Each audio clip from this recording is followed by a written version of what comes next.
This video is part of a full podcast, link in the description for the full podcast. Make sure to like, subscribe and turn that notification bell on. Enjoy the video.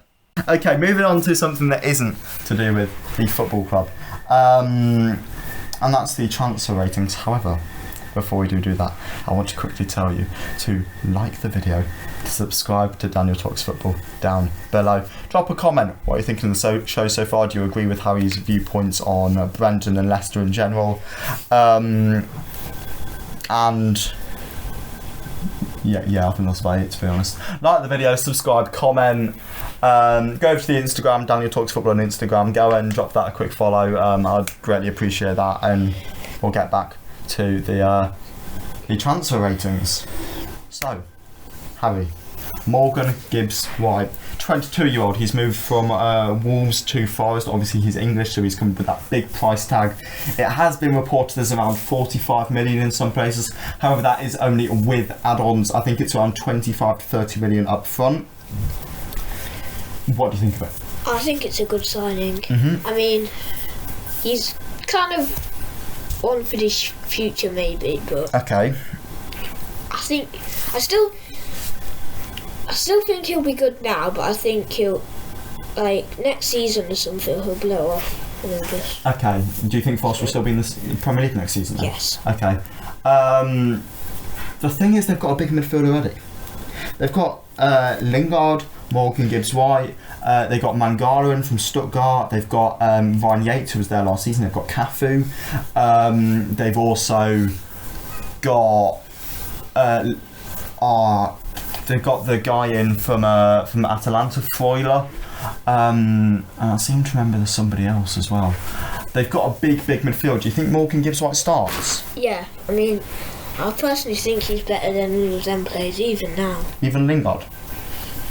Maybe not Lingard, but he'll be in the squad with Lingard. Okay, fair enough. And then what transfer rating would you give that? On a scale of 1 to 10, with 1 being... with 1 being Kepa upwards to Balaga to Chelsea, and 10 being Jamie Vardy to Leicester, what would you give that transfer? 7.5. 7.5, okay, fair enough. I like Gibbs-White as a player.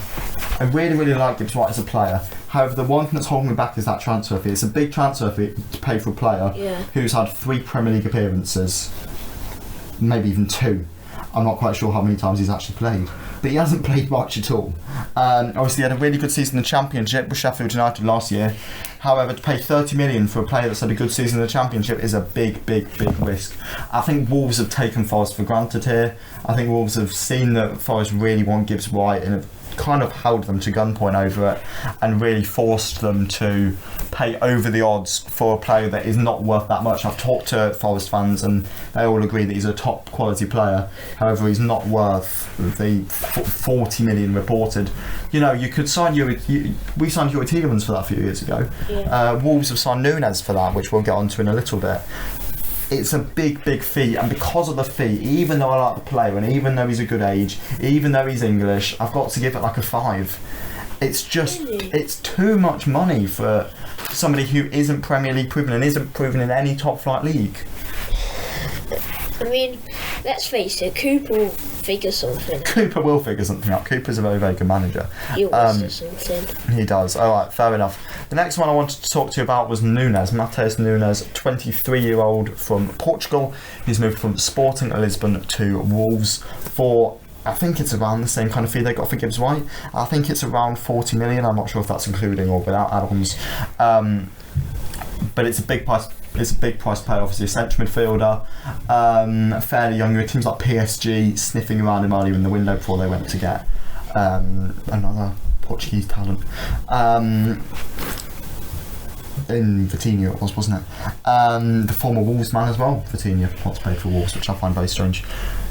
Is Nunez the man for Wolves to replace Vitinha? I mean, I think he's good, but if you put him against Vitinha...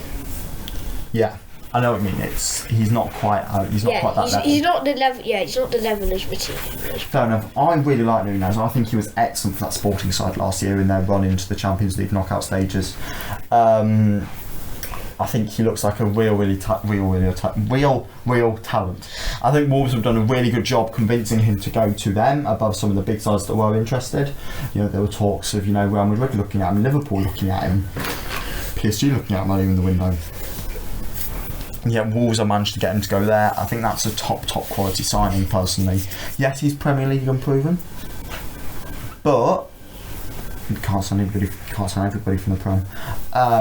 And I think he is a really good player, personally. I like him a lot. I think that he's got a lot of talent. And I think he will be a success at Wolves. I'm going to give this an 8. What about you? I'll give it an 8 as well. Give it an 8 as well. All right, fair enough. The next man we have is Thilo Kehrer, a 25-year-old German centre-back / defender. I think he can also play right-back. He's moved from PSG to West Ham. Now, West Ham's centre-back positions have been a little bit up in the air recently. Obviously, you had Zuma with his controversies, which we won't delve any. Actually, he has been prosecuted for it now, so I don't have to say allegedly. We've got Zuma, who will park there.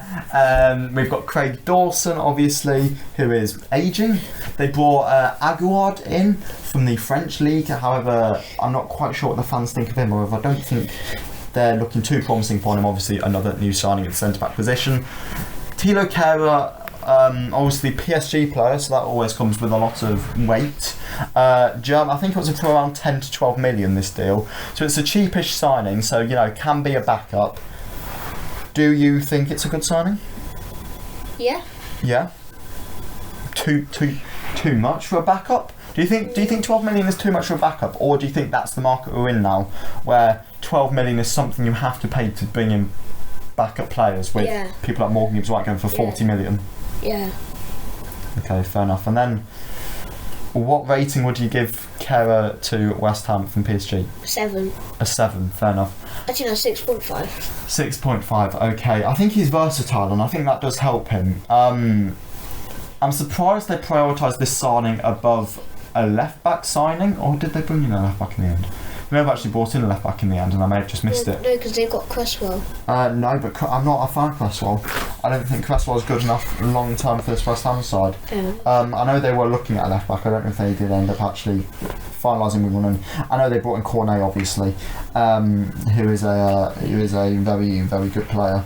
They've obviously also loaned out Masuaku to Besiktas, so they might need somebody new in. They were looking at Emerson from Chelsea. Oh yeah. Emerson Palmieri. I like Kehrer. He obviously didn't get used at PSG much, but that's never anything too bad. It's PSG. It's a stacked side. I mean, I think he's a good little player. I don't mind him when players don't do well at PSG.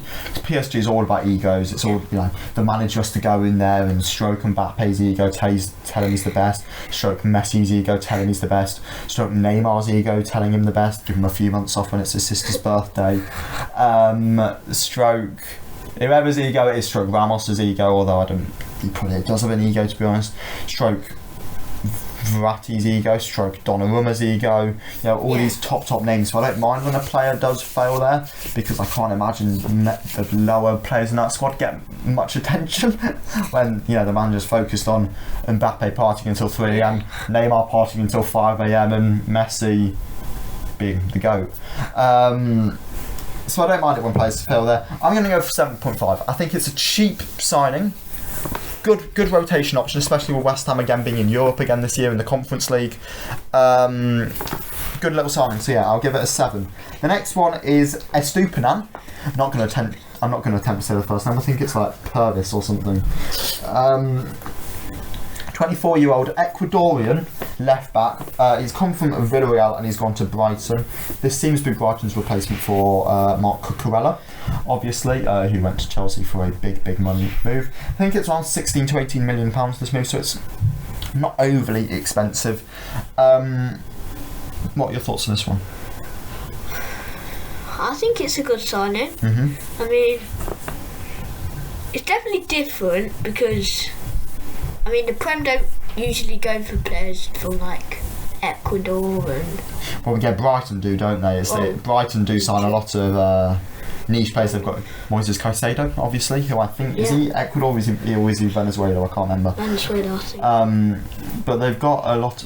Brighton do have a lot of these South America, these players with I don't want to say weird nations, but not top 5, top 10 nations. They are building players from the cheaper leagues. Yes, he isn't from a cheaper league, Estupiñán, obviously coming from Villarreal in La Liga. Do you think it's a good signing? Do you think it will work out? Yes, I think it will work out. You think it will work out? I don't know why Chelsea really spent 55 million. Yeah, it was a lot, wasn't it? It was a lot. He might have been a good signing, but 55 million. 55 million is a lot. Too much. Is a lot, yeah. So what are you giving me Estupiñán then? 8.5. 8.5. Wow, that's high. That is. I have a bad feeling about this, and I don't know what it is. There's no reason to have the bad feeling. I can just see him being one of those players that just gets injured a lot. Whenever he plays, people are like, oh, he's good. But picks up quite a few injuries, not like big injuries, like niggly sort of injuries, and just never really sort of gets going at Brighton. And because of that, I'm going to give it like a 6. There's no reason to give it a 6. I just don't have a good feeling about him. And, feel free to prove me wrong. I just don't have a good feeling. And now we're moving on to a signing that isn't... I think it's been semi-announced as of recording. I think they've announced that they've agreed a fee. I'll see what United have actually announced on this. It's Casemiro. I can't actually remember what Manchester United have actually announced. I'll read you their statement on it now. The statement is, we are delighted to have reached an agreement in principle for the transfer of Casemiro. So, he's going to United. While it's not official in the fact that he's standing there holding a shirt, Casemiro will go to Manchester United. 30-year-old Brazilian CDM moving from Real Madrid to United for, I think it's on 60 million. So it's a lot for a player who's still, 30. He can give them 2 to 3 good years maybe. Do you like this signing? I mean, who does they have to defensive midfielder? That's the thing. The 6th position for United, that sort of DM position, has been one that fans been asking for a new DM for a while. They let Matic go early in the summer to Roma, and they had obviously McFred, Scott McTominay and Fred, who the fans do not like. And apart from that, they had Donny, who could do it, but Donny didn't seem to do it. They had James Garner, who just come back from his loan at Forest. However, again, Ten Hag doesn't seem to be looking to use him much. So, not really anybody.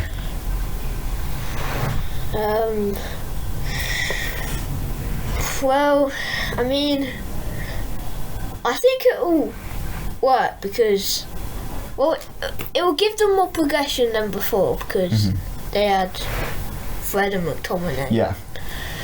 But I don't think it will really, really work out as you don't think it'll be okay? I don't think it will work out as they think it will. Fair enough. I think... And just for 60 million, it's quite a lot. It is a lot. I like Casemiro. I think he's a very good player. However, I don't know if he will come into his own without a very good ball progressive 8 next to him. Somebody like what your team was used to be. Not is now, but used to be. They don't have somebody like that to sit next to Casemiro. And Casemiro is not a ball progressor. He's a ball winner. And I don't know if he'll quite thrive if he's asking to then progress the ball as well. And that's where I think he'll be great at winning the ball back, but I'm not quite sure if his passing will live up to it. He's been at Real Madrid for a while now, so he has to get settled there. Been part of some incredible sides though, and that midfield of Casemiro, Kroos and Modric has done Real Madrid wonders over the years. I'm not surprised Real have let him go. They've obviously got Tchouaméni, they've got Camavinga, they've got Valverde, they've got Kroos and Modric still, they've got Ceballos. So they've got a lot of midfielders of Real. For United, I'll give it a 7.5. They finally got a DM in, and I think that will do wonders for them. However, I'm not quite sure if it's enough now. They need a striker, they need a winger, they need a centre mid, they need a defender. They still need a lot more. 7.5. 7. 7. Okay, fair enough. fair enough. And then, last but not least for the transfer segment, we have Emmanuel Dennis. Emmanuel Dennis is 24, he's Nigerian, he's a striker, obviously, can also play right wing, I do believe, and has moved from Watford to Forest for around 20 million. Obviously, with Forest playing that 3-4-1-2 system, he can go up there and be an option along with Awaniyi and Brennan Johnson. Yeah. There are also rumours of them looking to bring in Mopai, however I think that deal's gone cold because I think Fulham and Everton have both gone into it. Is Dennis the right man for Forest? Yes. Yes. How many goals do you think he'll score? 11. 11 goals, that's very good. Do you think he'll be there? Do you think he'll partner Awaniyi? Do you think he will start first of all? Yeah, I think he'll start. Partnering Awaniyi or Johnson? I think it'll be Johnson, just because Johnson was there last year, yeah. He was the one that banged them up, so... So you don't think Awaniyi will start? Well, I think he'll start sometimes. It'll be a rotation between the three. Yeah, but Johnson will start a bit more. It'll be a regular rotation, okay, yeah. Fair enough. Is Dennis the best striker Forest have now? Yes. Yes, okay, fair enough. I don't think he is. I like Awaniyi. I think he did very well with Berlin last season in the Bundesliga, getting them 5th, I think, which is a very good finish for the German outfit.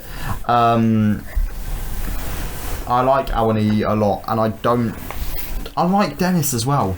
I thought Watford's pick-up of Dennis from whatever it was for about 3-4 million was a very, very good signing and a very cheap deal to get over the line. He did well there, scored a few goals, didn't manage to keep him up obviously, and now he's taken that move to Forest.